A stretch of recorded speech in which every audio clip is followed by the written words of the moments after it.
Continent, toujours cette fois vue du ciel, le Vintage Air Rally s'est achevé vendredi en Afrique du Sud. Les amateurs de biplan ont parcouru pas moins de 13 000 km et relié l'Afrique du nord au sud, des pyramides d'Égypte à la savane kenyane en passant par les chutes Victoria ou encore le Kilimandjaro. Au total, 11 équipages ont participé à ce périple semé d'embûches, un crash sans gravité et une garde à vue de 2 jours en Éthiopie pour finalement arriver sains et saufs en Afrique du Sud, un mois après leur départ, avec de magnifiques souvenirs gravés en mémoire. Voilà, c'est la fin de cette édition. Merci de votre fidélité au Journal de l'Afrique. Restez sur France 24, l'information continue.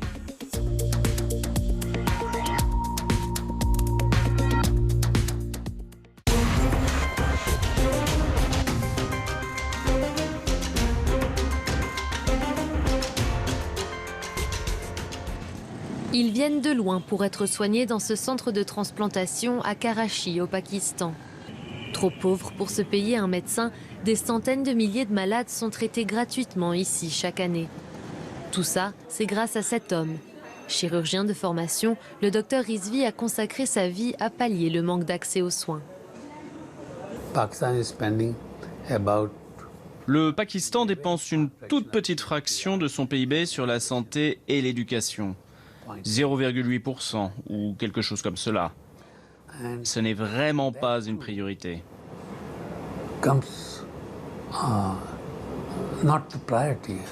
Le docteur Rizvi a commencé avec un service de seulement 8 lits. C'est devenu l'une des plus grandes structures de transplantation en Asie du Sud et des millions de personnes y ont été traitées depuis les années 70. 30% du budget vient désormais du gouvernement, le reste de donations. Ici, tous les malades sont traités de la même façon, qu'ils soient VIP ou criminels. C'est bien ici surtout pour les pauvres qui ne peuvent pas se payer de traitement. Si vous faites des tests comme ça dans un hôpital privé, ça vous coûtera entre 10 et 15 000 roupies. Alors ici, c'est bien mieux. Plus de 300 greffes et 260 000 séances de dialyse ont été effectuées ici, rien qu'en 2015. Le suivi médical et les médicaments sont également totalement gratuits.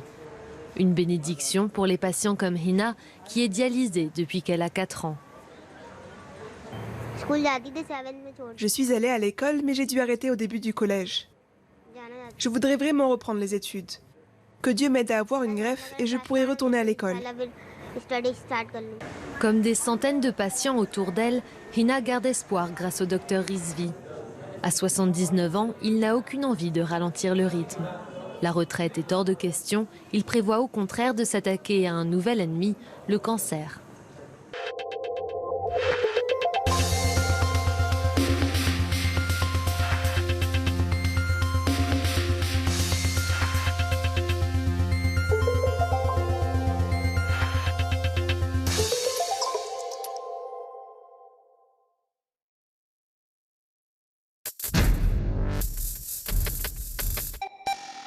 À la télévision, sur Internet, en mobilité et à la radio, l'actualité décryptée en continu sur tous les supports. France Info, l'info à 360.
Il est 6h, bon réveil, bienvenue sur France Info. Voici les titres de ce premier journal.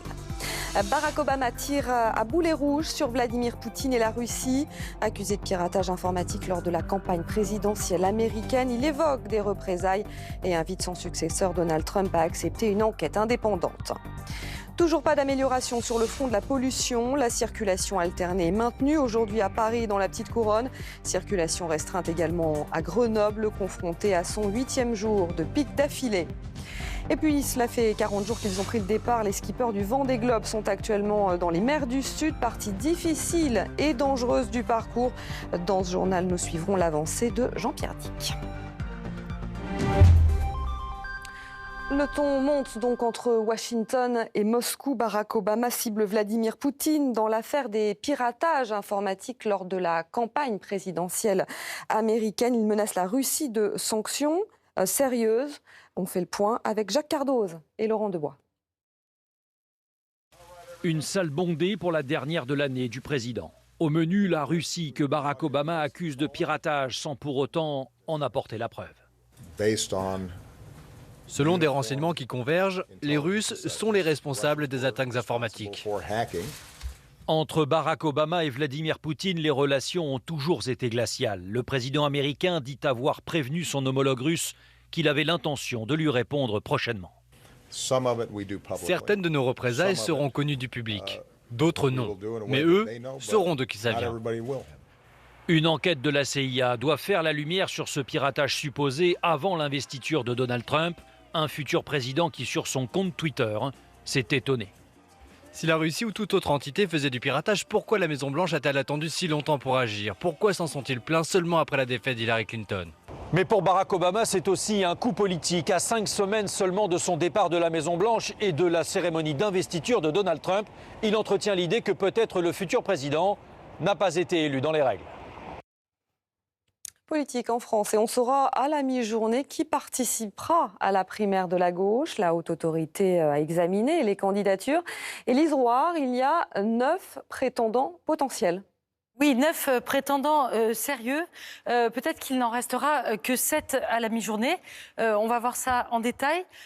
Parmi ces 9 prétendants, il y en a au moins 4 du Parti socialiste, même 6 en fait.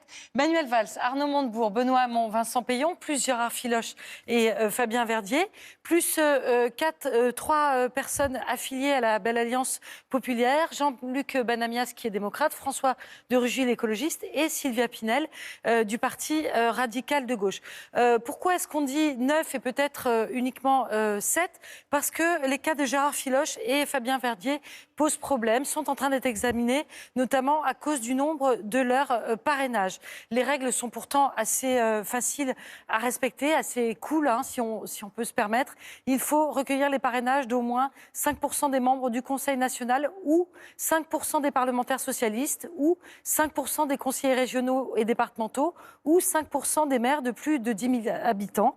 Donc ce qui fait assez peu de parrainages. La deuxième règle à laquelle va faire très attention la haute autorité, c'est la règle des cotisations. Il faut être à jour de cotisations auprès de son parti, notamment auprès du Parti socialiste. Et là, deux autres cas posent problème. Ce sont les cas de Vincent Payon et d'Arnaud Montebourg. Vincent Payon, le Canard enchaîné avait révélé mercredi qu'il avait oublié de payer à peu près 19 000 € au Parti socialiste. Lui dit qu'il a réglé l'ardoise. Et puis, Arnaud Montebourg n'aurait pas cotisé suffisamment. Il manquerait à peu près 30 000 € non versés au groupe socialiste et non pas directement au PS. Arnaud Montebourg qui se défend sur son compte Facebook en disant je conteste formellement de voir la moindre somme au Parti socialiste. Alors parmi ces 9 candidats, un petit dernier, le plus jeune, 35 ans, Fabien Verdier, est totalement inconnu. Il est conseiller national, il est élu à Châteaudun et voilà un petit peu sa profession de foi. Il dit les classes moyennes d'aujourd'hui sont les classes populaires d'hier. Donc on saura à midi si sa candidature est retenue. Et on suivra ça bien sûr sur France Info. Merci beaucoup Élise.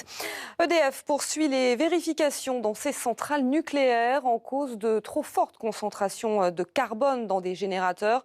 De nouveaux réacteurs sont mis à l'arrêt en plein hiver.